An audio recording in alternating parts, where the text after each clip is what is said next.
Hi, it's Nikki here from Happy Hormones for Life, and today I'm talking about chemicals, particularly the type of chemicals that can really mess with your hormones. Now, you might be doing all the right things to balance your hormones. You might be eating a really good diet full of good nutrients for your hormones. You might be doing all the right exercise. You might be managing your stress, and you're still having symptoms. One of the things you might be missing in the big jigsaw of hormone balancing is minimizing your exposure to these chemicals. Now, hormone disrupting chemicals, they have a name in the science world. They're called endocrine disrupting chemicals, or EDCs for short. These are chemicals that can disrupt your normal hormone behavior by either imitating hormones, especially things like estrogen, or interfering with their signaling or their communication pathways. And this kind of disruption is known to contribute to an increasing number of health issues. And it can also really mess with your hormones and make your menopause journey a much tougher one. Whereabouts are these chemicals lurking? Well, they're pretty much everywhere. You can't see them, so it makes it really difficult to know about them. I call them the invisible hormone wreckers because, you know, they're everywhere, but you don't know they're there.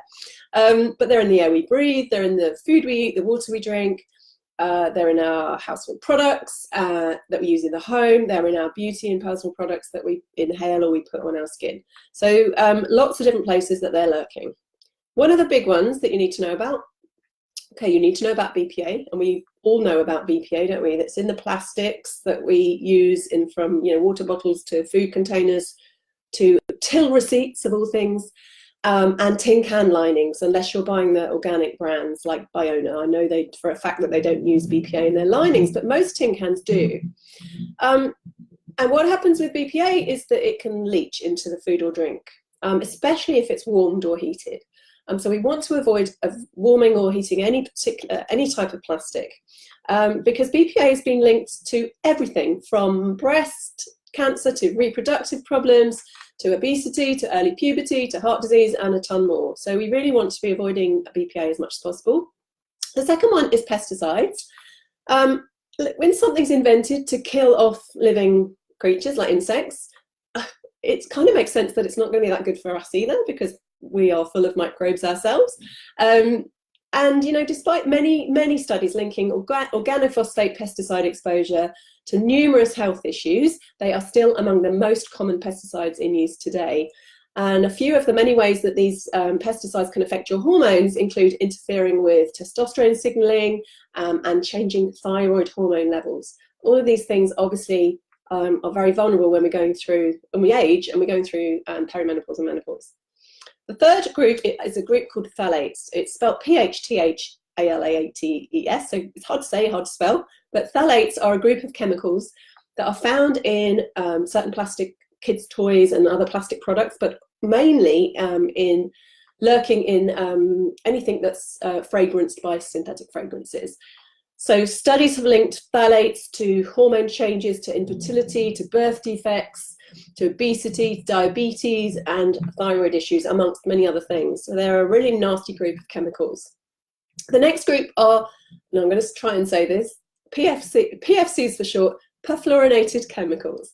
Now, these are chemicals that are used to make things non-stick, so things like your frying pans and your cookware. The trouble is these chemicals kind of stick to you instead.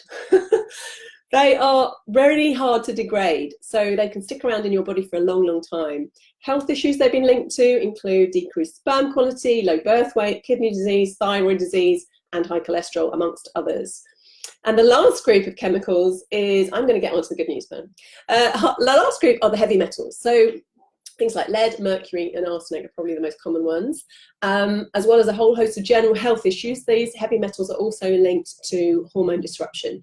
So lead, found in some paints, lipstick, tap water. Arsenic, again in the water. Some rice products can contain high levels of arsenic. And then mercury from your fillings, from water, from sometimes with large fish as well. So all of those things are best avoided. Now, 7 ways to minimize your exposure. We can't avoid these EDCs completely, but we can do an awful lot to minimize our exposure. I'm going to give you 7 ways now to really concentrate on, see if you can minimize that exposure. The first one is to reduce plastic, obviously.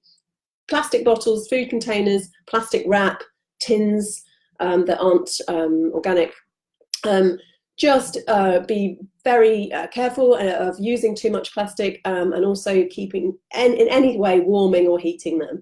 And if we can switch to glass or stainless steel containers or anything like that, there's a lot more of it around now. We're doing ourselves a big favour. The second one is to eat organic wherever possible. Now, you don't have to eat everything organic, but particularly where they've been sprayed with pesticides and you're eating the skins. So you don't need, bananas or onions or whatever when you're peeling stuff. Generally okay, but berries and salad leaves and fruit, generally you want to really go for the organic versions of those if you can, just to reduce those exposure to the pesticides. The third thing is to filter your water if you can. There's lots of different types of filters out there. The whole house filters, for me, my favourites, because then you're showering in dechlorinated water, and the whole house is kind of filtered, but I know they're quite expensive. So just a normal standard filter will take most of the stuff out, but you might want to test that as well. Number 4 is to ditch the candles and the air fresheners. No, I know we love our scented products and it makes the whole house smell and it's lovely. But we are inhaling those phthalates, those nasty group of chemicals, every time we light a scented candle or we put an air freshener in the plug, or especially in the car when we've got a very closed space and we're breathing that in all the time. So if you can swap to like diffusers, aromatherapy type diffusers where they use essential oils, that's really, really nice. And they smell amazing. And natural candles using essential oils are really good too. They're probably not as strong, but they are much safer for you. And if you suffer from headaches, definitely give that a try. Number 5 is to switch your cleaning and laundry products to brands that don't use phthalates. One of them is Method. I'm not sure about Ecover yet, but No Method in this country have a statement on their website that they don't use phthalates. There's lots of other brands as well that are really, really nice to use and to switch to. They smell nice and they're good, so why not use them? Number 6 is to switch to more natural personal products. Now, I have been on this journey for a while, so I've been around the block a bit with looking for the good products because not all of them come up to scratch. But there are some really nice brands out there too. One of my favourites is Tropic for the face and the body stuff, and the cosmetics really nice. I have finally found a natural deodorant that I love because that was a real battle to find something that was good, and it's called Schmidt's, SCHMIDT''S. You can get it on Ocado and iherb.uk as well. And it's a really good one. Neil's Yard I've always loved. Green People are amazing. I still haven't found a better mascara than their mascara in terms of natural brands. Weleda, really nice brand as well. Dr. Bronner's, Burt's Bees, Dr. Hauschka. There are lots of lovely brands out there. Go to biggreensmile.com and there's tons on there that are all really nice. Also download the Think Dirty app. It's not what it says on the tin. The app is really handy. If you've got a favourite product and you want to see how toxic it is, you can put the product in and it'll kind of give you a score out of 10. It's quite scary. Number 7 is to replace your non-stick cookware, because the chemicals, the PFCs in that, to make it non-stick, again, think about it as sticking to your own body as well. So you can use ceramic cookware or stainless steel and just use some more lovely olive oil and healthy fats, coconut oil, to prevent the sticking. But I want you to just not get overwhelmed with any of this, because you don't need to do everything at once. Just small changes will make a difference. So you can just swap one product at a time. As you run out, just maybe have a look and see if there's a more natural brand out there, and you'll get there in time. It's taken me a long time to kind of clean up stuff, and I'm still not there yet, but every little thing we do really, really helps. Hope you found that helpful. Do contact us for a discovery call if you want to speak to me or one of the team about any health issues or hormone issues that you have. No obligation. We'll just talk to you about how we can help. I'll speak to you soon. Take care.